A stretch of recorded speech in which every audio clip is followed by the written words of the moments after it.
Hello and welcome to the second community event of RENNSPORTs. This is the second event. The first one was a few weeks ago on the Nürburgring. Today we are already in qualifying for GT3 at Daytona. Daytona, it's a very fast course, so expect a lot of drafting during the races. But first they have to set a lap time.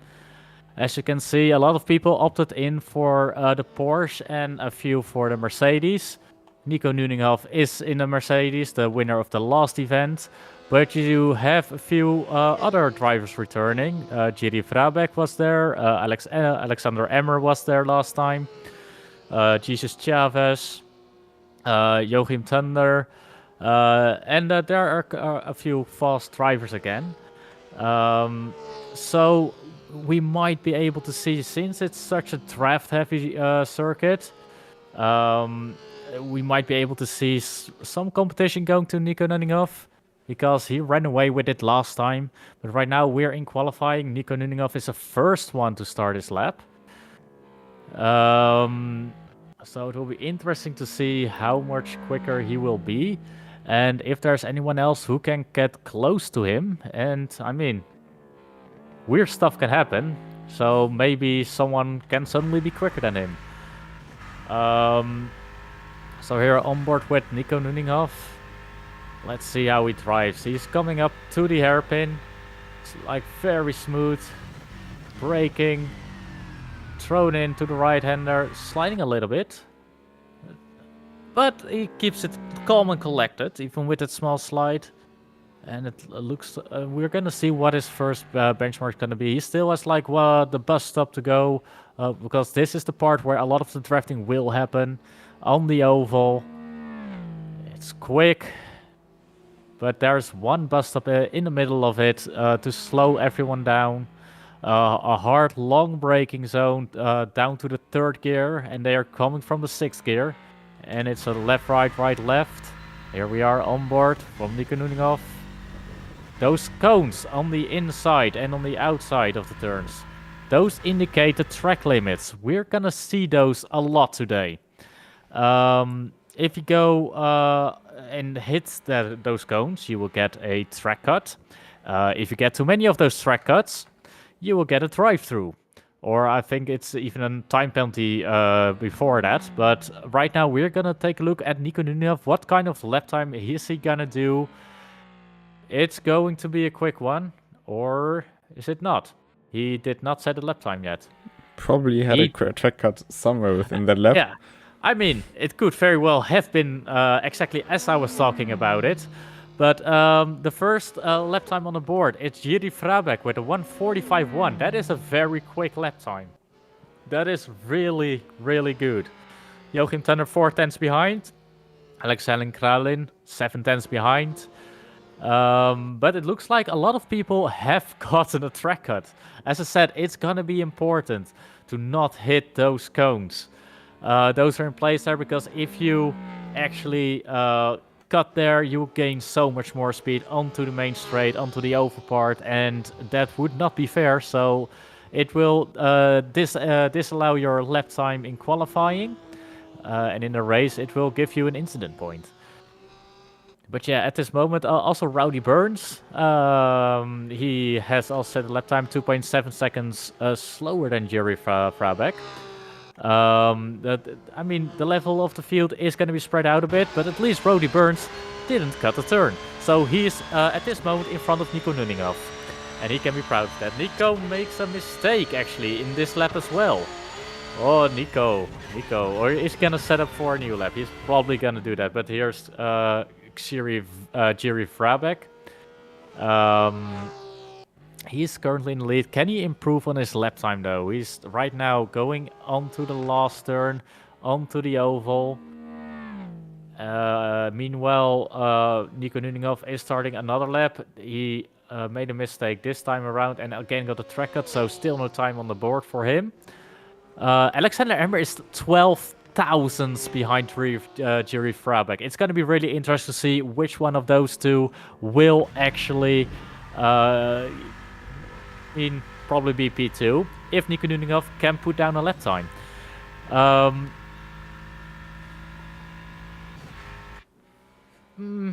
It's going to be interesting. Alexander Emmer right now onto the oval. Coming towards the start-finish straight. Not sure if this will be a valid lap time. Seemed a bit sketchy through the bus stop. And it definitely wasn't an improvement if it was. Yes. So, Nico Nuninov coming onto the oval part right now. Is he actually going to set a lap time now? Or is he going to do a last first challenge? Jesus Chavez 1.6 seconds behind. Alexander Kralin is actually right behind Joachim Thunder. So there is going to be a cute battle in the midfield again. Last time around, it was Joachim Thunder, Alexander Emmer, I think Jerry Frabeck as well, who were really going 3 wide in the first turn. But right now, it looks like it's going to be those guys up there as well. But with, I think Alexander Kralin can be there if he can be as consistent as that. Nico Nuninov going on to the main straight, by the way, at this moment as well. Let's see if he actually put down a valid lap time. And he did, and of course to the top of the timing yes, he did. sheet. Oh yeah, that's 1.4, so almost 1.5 seconds quicker. That is hard to beat. Doesn't mean that the other drivers are slow, by the way. It's really hard to get into the 44s in the first place. But Nico Nuninov is on a different level. So, right now, who's gonna get P2 is gonna be the question. Yeah, it's a very close fight as well. I mean, we also have Joachim Thunder, which we haven't talked about today, actually. Also up there still. And also, we have quite a few cars still close together. If we look at the 9 car of Rowdy Burns and the trailing number 4 car of Alexander Emmer in this case, they are also in the slipstream range of each other. Oh, are they working together? I don't think they are, because there is no real team support, and I don't think they know each other that well. That's true. If at all. But Jerry Frabeck just increased his lap time, or decreased his lap time by full 10th. So now he's driving alone. He's the portion behind. Low. I mean, it could have an advantage to get the draft, but also in the turns, it will hinder you. Yeah, it's not even necessarily being like the dirty air that will hinder you, but also like you are expecting the guy ahead to do a perfect lap time, to not make any mistake, to brake where you want him to brake. And as you can see, he doesn't know where to brake right now, Alexander Emmer. I don't think he's gonna improve his lap time by doing this. Maybe he's gonna get like the draft onto the start-finish straight so he can set up a quicker entry to his next lap. But I actually doubt it. But also, if we look at the grid for this race, it's also quite interesting. A lot of Porsche, few Mercedes, no BMW, no Audi. And that's not because the cars are slow. I mean, we've seen in multiple examples that those are slow, but clearly a lot of Porsche favorites. And also a lot of beta winner liveries. So if you win races in the RENNSPORT beta, it's by the way 30 seconds left on the clock. But if you win races in the RENNSPORT beta, you can get a beta livery. As we see And on... it's a beautiful one. Yeah, so. as we see on Pika driving through the pits. But talking about the BOP again, we are using the same BOP as the R1 guys use, like the top esports pros, and those races have always been close. So it's just people preferring a Porsche, like how they drive, how it feels, and maybe it's just a more popular brand. I don't know.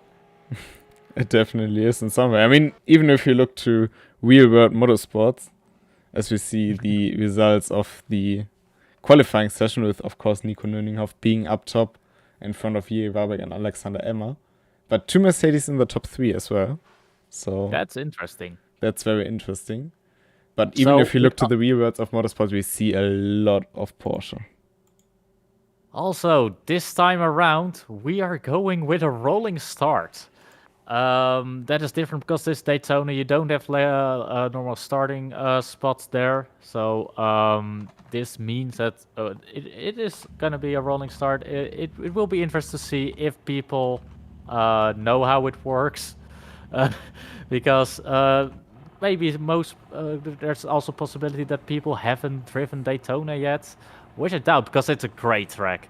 So we are getting ready, setting up the rolling start.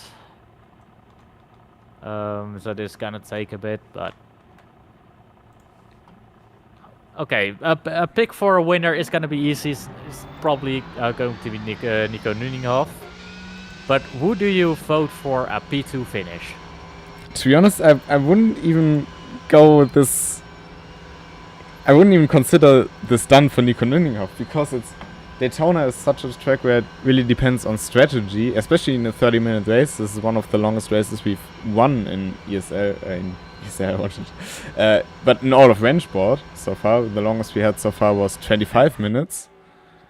All right, okay. It looks like Nico Nüninghoff is quite far ahead on the rolling start. But I mean, we go green. But I wouldn't consider this done already for him, because Daytona is a very draft-heavy track. There is going to be contact. There is going to be contact. It's Joachim Thunder who's around. I think it was contact with Dominic Ladler into turn 1. He was on the inside, kind of on the grass. Of course, this is good for the top 3 in Alex Emmer, Jiri Warbeck and Nico Nüninghoff. Not a great start for Joachim Thunder there. Indeed. But right now, Nico Nüninghoff is 7/10 ahead of Jiri Warbeck, who is 1.2 seconds ahead of Alexander Emmer. Oh no, that's overall, so that's gonna be about 8/10, I think, 7/10.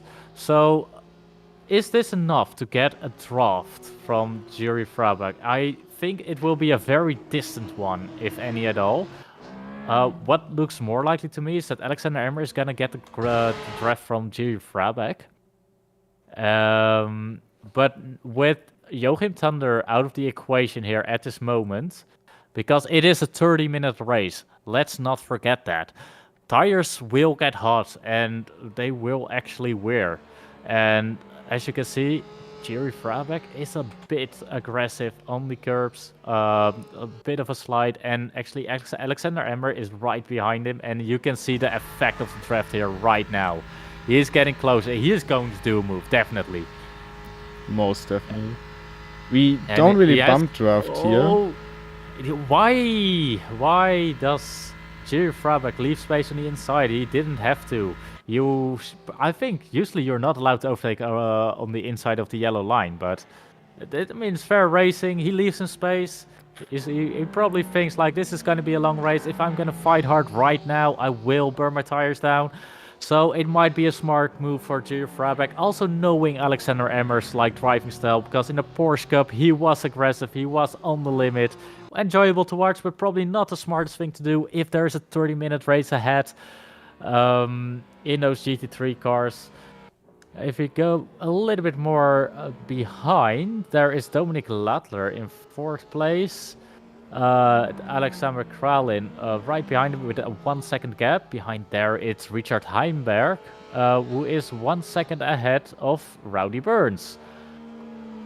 Brian Vossen is in a battle right now with Wild Pika, and Oh, and that's into the wall. Actually, misbrake probably Oh. into the exit of the infield. Very easy to That do, is- quite bumpy.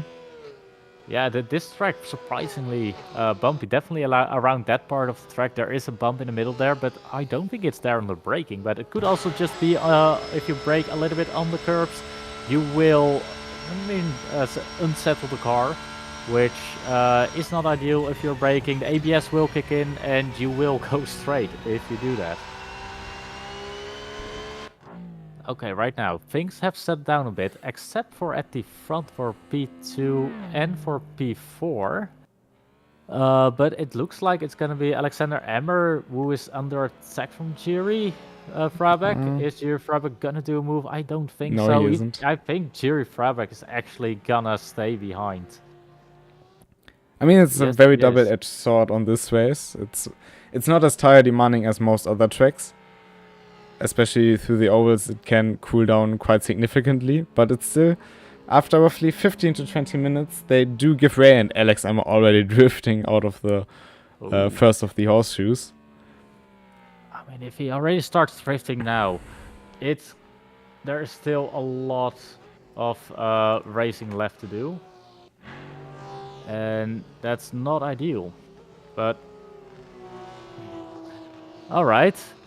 Right now, it's still he's sticking. Jury's sticking with Alexander Emmer, but Nuninghoff is like gone 3.5 seconds. I don't think there's a lot that can go wrong for Nico Nuninghoff.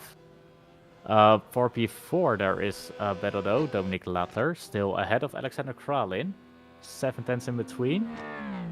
I don't think he's got enough draft to actually put him under pressure.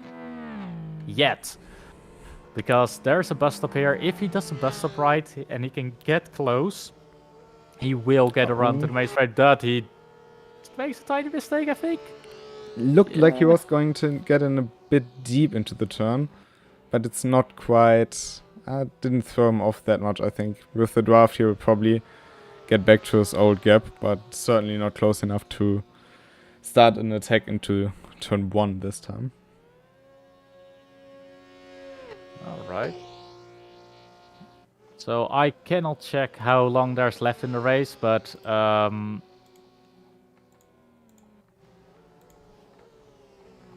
okay. Well, how does the interval work right now? Because The Nico Nuninghoff has done 5 minutes and 43 seconds, looks like. Yes, he has done 5 minutes, 47, 48 seconds. But the other times are all in relatives to him. So Alexander Emmer is 4.4 seconds behind him, Jiri Frabek 5.5 seconds. So it means between Alex Emmer and Jiri Frabek, it's 1.1 seconds. I mean, that way we know there's 24 minutes left in this race. Still very long. Very, very long. So,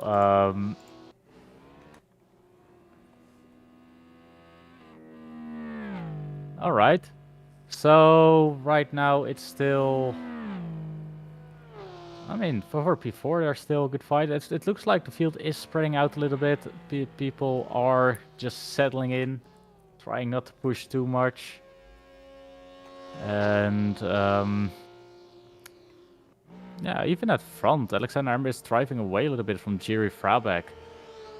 Oh, Dominic Latter does make a tiny mistake through the bus stop, but not enough for Dominic Latter to get to get caught by Alexander Kralin.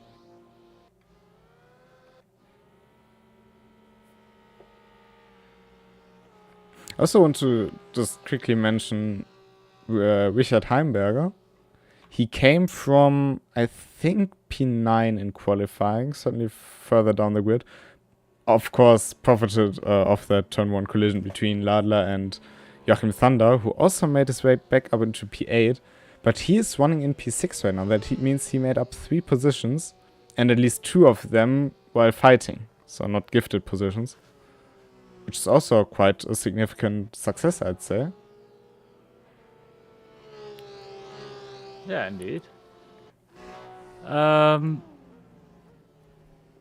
Yeah, So, but it's a Mercedes one too, by the way.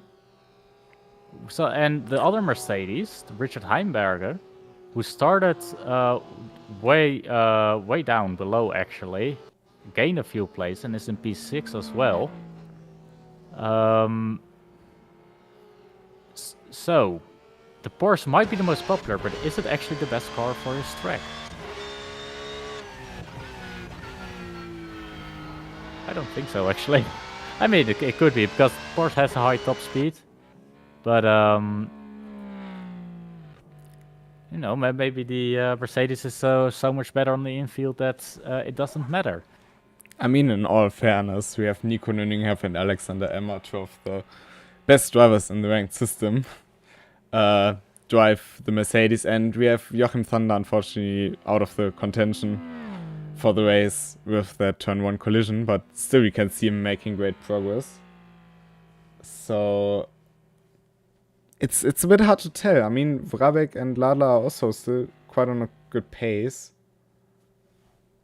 I think the most important will be how will the tires behave in the coming minutes.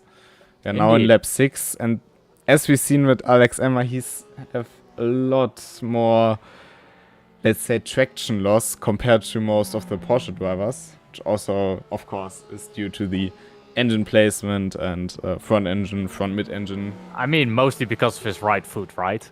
Okay, that's also true. But I think also if we take a look at Nico, he's also quite slidey through some turns. Yeah, but I would expect Nico Nüninghoff, who is a very experienced driver over many simulators, definitely in RENNSPORT. He has many miles driven, kilometers if you're not American or from the United Kingdom, but I wouldn't expect him to overdrive to an extent where his tires would burn, like overheat and burn out. Alexander Emmer, on the other hand, I would see him do that. That mostly because of last race, of course. He's a good guy. Oh, actually, Nico Nüninghoff is really slidey, actually, through the bus stop, is what I am seeing.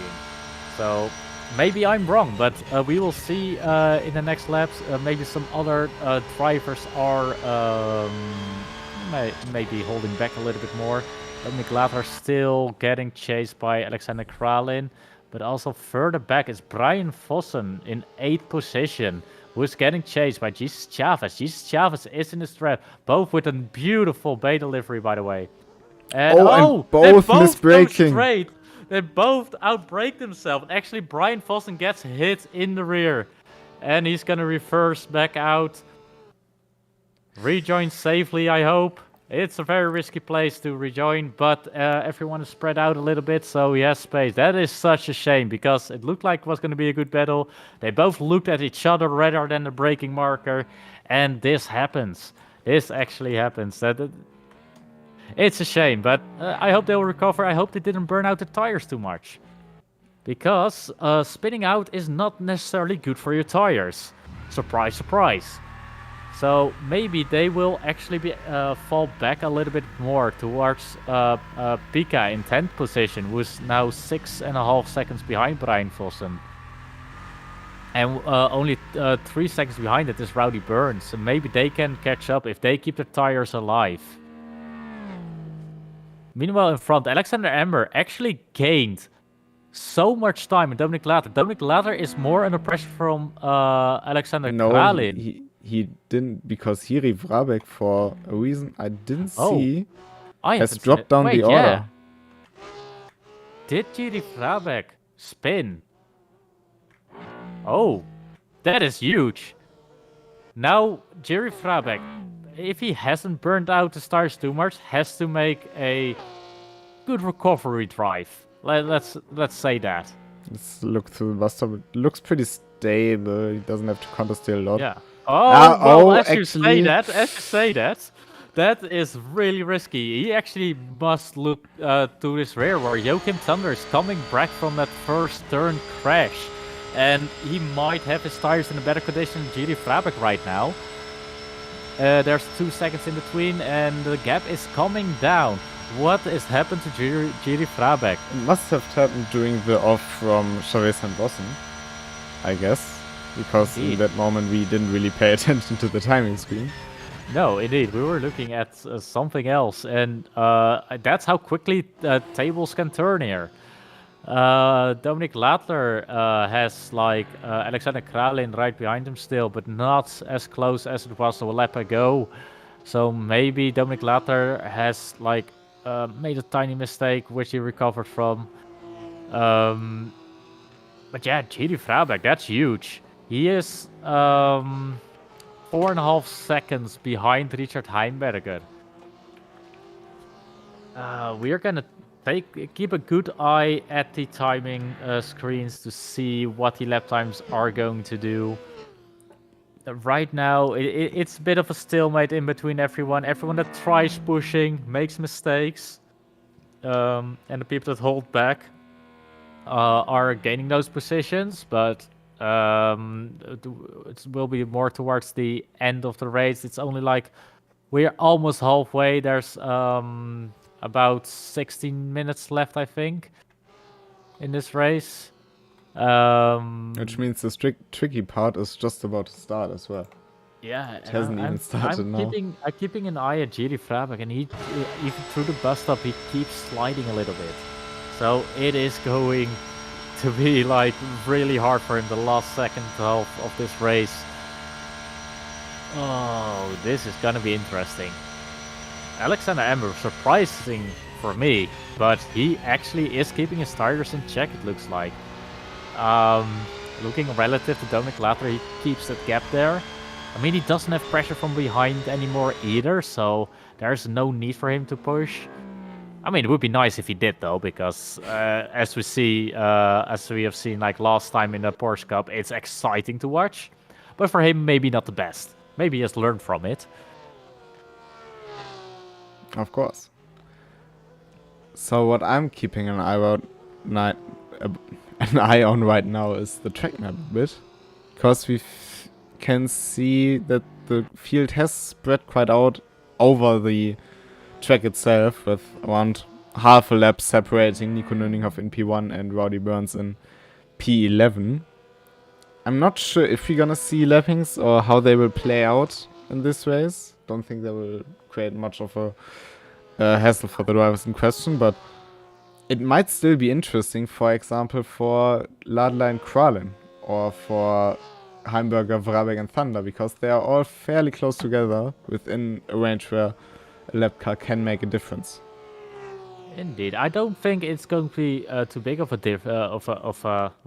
problem. That's because Daytona is a very well-known endurance racetrack. But I mean, those are usually multi-class races where there's a lot more going on, and right here, that they might not realize in time, or they're just doing their own thing. And definitely, if you catch them in the infield, it is going to be difficult. Although in the rules it states that they have to let you through as soon as safely possible. It might be really hard during the twitchy sections, because the infield, even if this track is an endurance track, it's not the widest in the middle. There are a few outbreaking opportunities though, but it's risky there. Like the safe is going to be on the oval bit itself, of course. Maybe you can get like a nice draft with it, but if you're gonna get held up and the next person behind you is within a second or so, it can actually lead to very interesting battles. I'm not too sure, but it looks like Alex Emma went right into the second horseshoe. He also lost around 1.5 to 2 seconds. To Nico? Yes. So it gradually, I mean, of course, that could just be pace. Yeah, it is definitely pace, but it looked on the map like there was a bit of a going wide moment. Might also be my eye tricking me, but you can see that it has become quite slidey. So a lot of counter steer through the bus stop through the right-hand turn. I mean, Richard Heimberger is actually being caught by GD Frabeck at this moment. Joachim Thunder hasn't made the inroads as I expected him to do after his first lap spin, because usually Joachim Thunder is up there with the top guys, with Alexander Emmer and stuff. But right now, he keeps that pretty much 2 seconds from Jiri Frabeck, who also usually is up there, so that might be the reason why. But as you can see, Richard Heimberger is under attack. And GT Frabeck around the outside. It's very doable here. It is very doable. I've done it countless times. Let's see if he can do it. He's braking later, and they're making contact. That is not ideal. Can he keep that it? That's going to be interesting. Oh, and they keep it. They keep it out of the walls. That is very well kept. But after the race, you can do protests and stuff. So at the end of the race, everything will be like not the final result, definitely.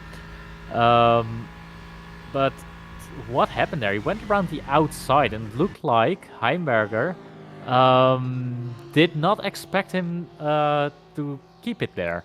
It rather looked like he braked a bit too late with too much brake bias to the front, because he braked and the car just slid forward like a front engine car usually doesn't tend to do. So probably he's running more front brake bias and just ran out of road basically to the outside. And of course Varabek with nowhere to go. Just as far outside as possible. But luckily for both, no damage done. Luckily for Joachim Thunder in behind. He's now the one who can profit of all of this. As Heimberger goes right through the bus stop, Joachim Thunder gets a great run out of the bus stop. Oh, that's going to be interesting. That's definitely going to be a run onto the last part of this track, which is full throttle towards turn 1. He's actually already going wide. Might that be too early? I think that could be too early, but he's staying very wide to the outside so he can get more speed off of the oval, but he's still staying behind it. He's not actually alongside. Is he going for a massive outbraking maneuver? That would be brave, but not impossible, as he is going to try, but no. Nah, he's not. He looked Richard a bit Heimberger this time kept it more towards the inside. So. Yeah.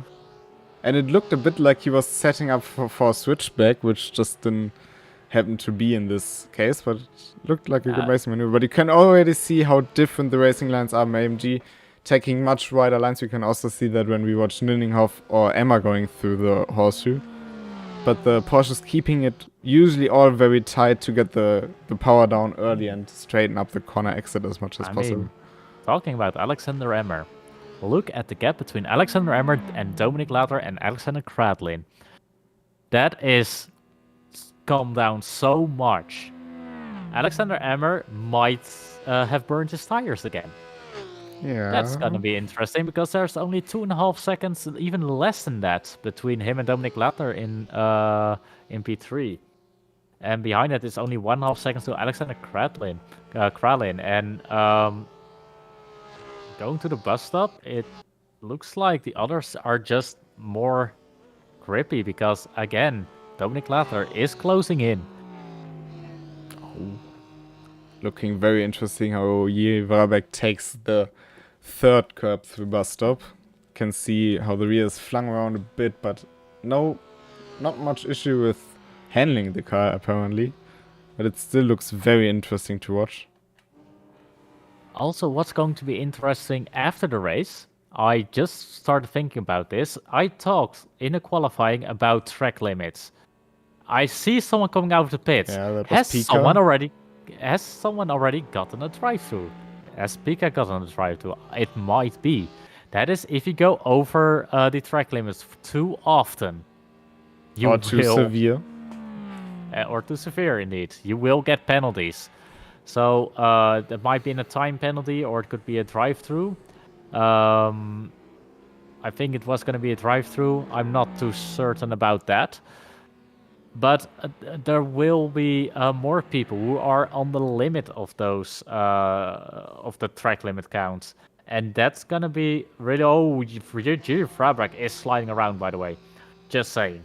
But that is going to be interesting. Towards the end of the race, who has some track cuts left in their repertoire to use for moves, but. Even though you can use them, it just means you can take more risks. If you use the track cuts to stage an overtake, it will be penalized because it's not allowed to go off track and gain an advantage. That's simple as that. Indeed. But you can definitely take more risks, definitely through the bus stop. Because the bus stop is the one place where it's most likely to get a track cut. You go in there, there's one line possible. If you go too quick into that, it's really hard to slow your car down to avoid a track cut. But it's also... Daytona isn't a track where you can really gain by cutting. Even if you cut on the bus stop, you usually don't gain that much, because on the grass it's also generally... That means you haven't tried hard enough. That's maybe true. But it's very hard to gain an advantage off the track at Daytona, because either there's grass, which in this game is very slippy. So talking about slippy, Giri Frabak, again sliding.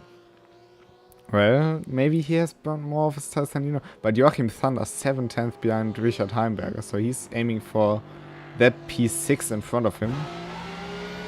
Yes, indeed. And that's going to be interesting.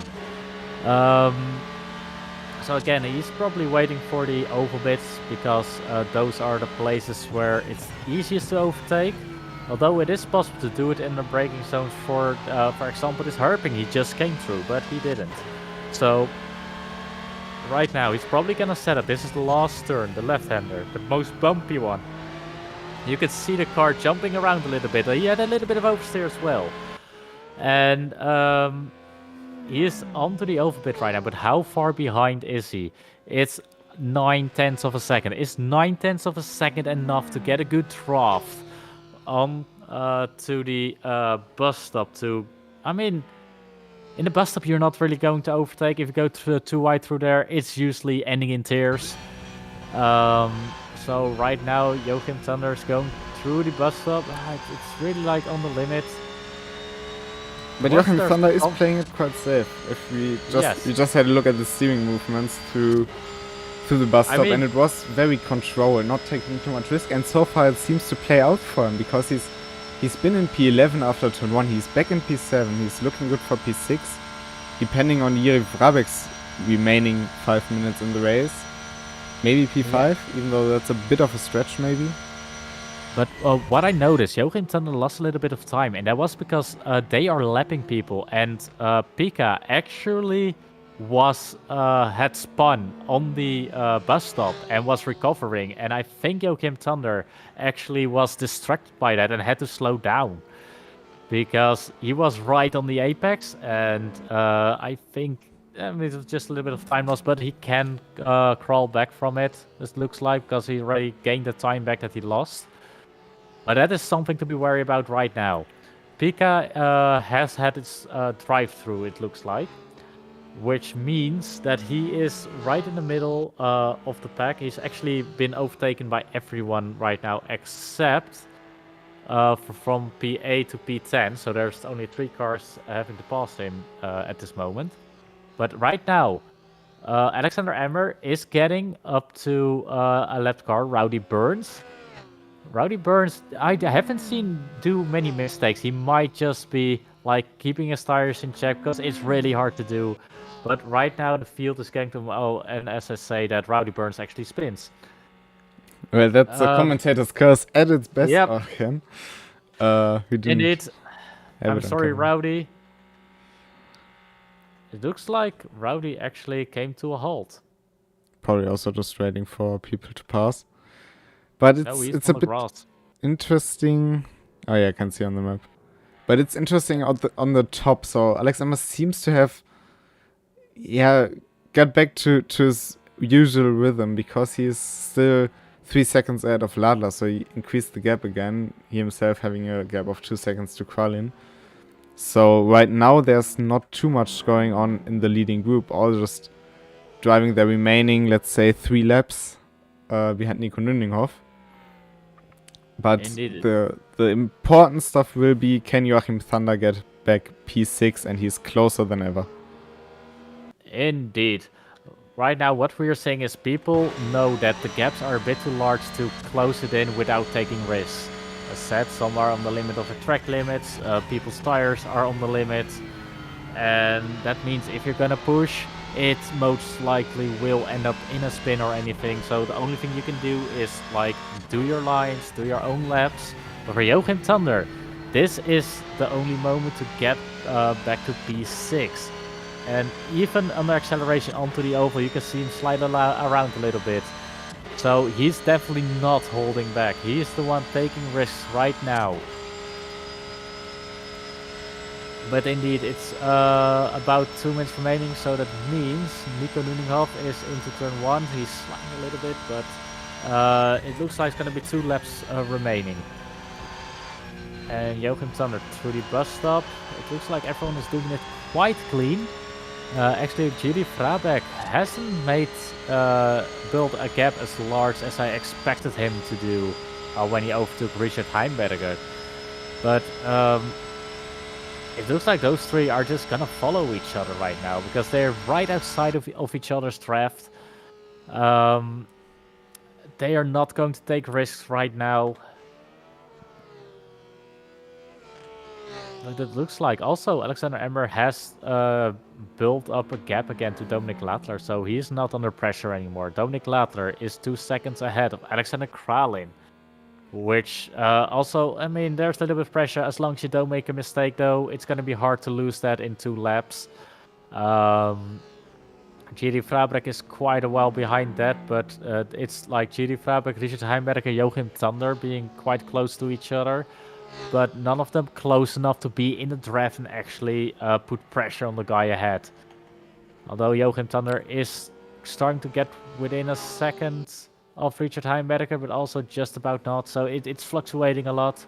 But Heimberger is gaining a lot on Frabeck, it seems like, because Frabeck is sliding a lot, can't really get the power down, and the gap certainly hasn't increased over the last lap. It's still 1.2 seconds between them, of course, but this might also be saving grace for Richard Heimberger if he can stay in Frabeck's slipstream for the last lap. And it looks like Nico Nuninghoff has started the last lap. He is up there in front all alone, 29 seconds ahead. And it looks like he's just doing clean lines. Just no mistakes from him. He's getting up to like lap traffic still, but nothing too bad. Brian Vossen, he is getting up again. Brian Vossen, I actually haven't seen a lot this race. He of course got into that accident on the bus stop, which was a shame. Jesus Chavez is in front of him, like 22 or 24 seconds ahead even. He's driving a lonely race right now, but it's up ahead where, of course, still they are close to each other, but not really pushing each other. GD Frabeck is actually losing time. Richard Heimberger is actually getting closer to GD. Yeah, look at Heimberger and Frabeck. They are just sliding around. We are, I think, on the last lap. Thunder is actually putting pressure on. That is interesting. Joachim Thunder, as I said, he might have been saving his tires, not taking risk. Into the hairpin, he's keeping it nice and clean. And he's actually in the dirty air, in the draft of Richard Heimberger. Can he get him? Can he do a last lap pass? It's gonna be tough because I mean, up ahead. By the way, it is in the lead. Nico Nuninghoff going over the line, winning another community event. Also finishes Brian Vossen.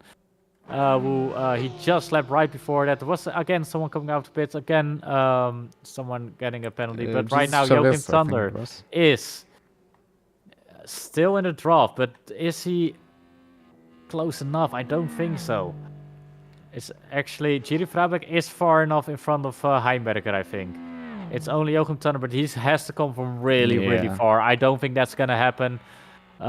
It's still closer than he was before, but not enough to get a draft. I mean, maybe he will get a little bit of draft, but not enough to get like a pass in before the start-finish line. So it looks like Alexander Emmer is second, Dominic Latler is third. That finishes the podium, and Alexander Kralin was right outside the podium, only 1.9 seconds behind that.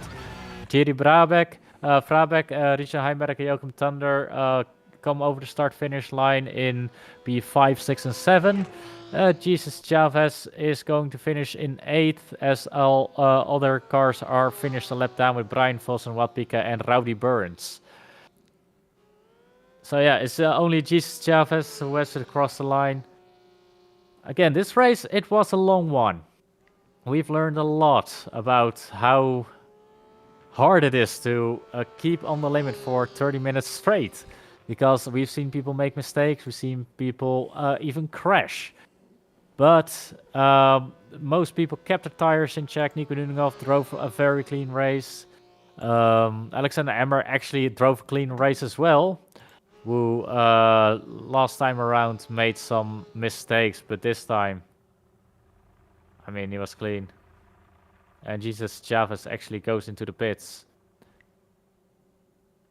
I don't know if he picked up drive-through penalty. He went through the pits the previous lap as well. Can you serve a drive-through penalty? That's the question. But there no, you can't. You can't. That's confirmation of that. Yeah. He got a 25-second penalty for that. Doesn't change his finishing position. But this was a good race. It was quite different. Last time around was for a very action-packed. This time around was a lot more tactical. What is your take on this race? I mean, it certainly was very interesting. If it was maybe a few minutes shorter, even more, which sadly isn't possible right now. But if it was a few minutes longer, maybe Joachim Thunder could have put up a fight to Heimberger and to Frabeck, as he was significantly faster on this last lap, I'd say. Can really see how on a different level he was able to push. Of course, Nico Nuninghoff being dominant as ever. Maybe making up the 11 rating he lost the race he drove just before this one. But yeah, this also makes me excited to see like longer races in RENNSPORT, which is of course gonna come to this platform. And there's more coming soon, as you probably have something to say, Lino.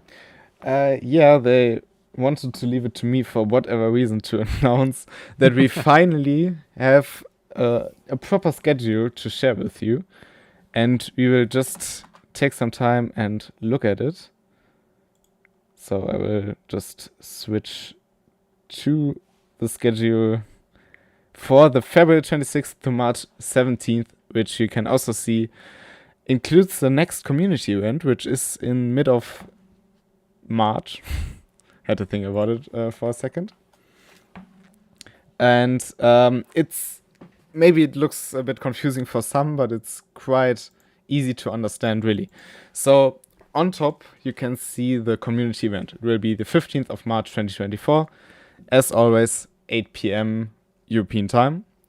And we will drive Front Wheel Series at Monza, which we'll also take a look at in just a few minutes' time. But this will be what we will be racing in the next community event. The format will be 3 times 15 minutes. And it's a bit different than the ones we had so far.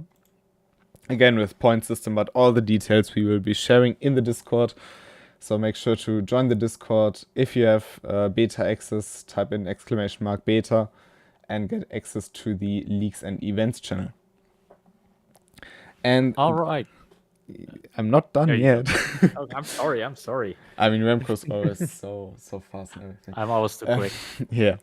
So next up, we have the feature races, which will be daily races. So each day we will be having 2 feature races. One will be at 7 p.m. in GT3s on different tracks across the week. So we will have 3 tracks in rotation throughout. And the second one will be a bit later at 9:30 p.m. all again CET or in summer CEST with the Porsche 911 GT3 Cup car. Also rotating tracks. Format's pretty simple. The GT3s will run a 25-minute race, so just a bit shorter than the one we had today, which is quite manageable to drive. And the Porsche Cup will be 2 times 15 minutes, so a bit closer to the last ranked community event we had last time. And to fill out the day, we have sprint races. Those sprint races will spawn on half hours and full hours. So XX00 will be on full hours. And there we will have front-wheel drive series at Monza in connection to the rank community event for you to prepare, to get practice in, increase your rating on the race we will run on the 15th. So this will be in rotation together with a Porsche 911 GT3 Cup race on different tracks across the week. So every time you want to race those, you gotta wait for a full hour basically. And in the half-hour slot, there will be GT3 races across different tracks. They will rotate throughout the day as well. So the constant GT3 slot will remain with us, just switched from 35 to 30.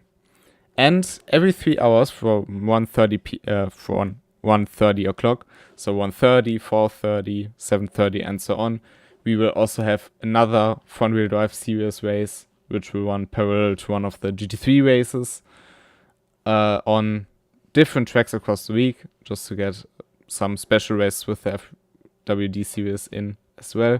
If you've got any questions for the schedule, we'll also share it in the Discord tomorrow.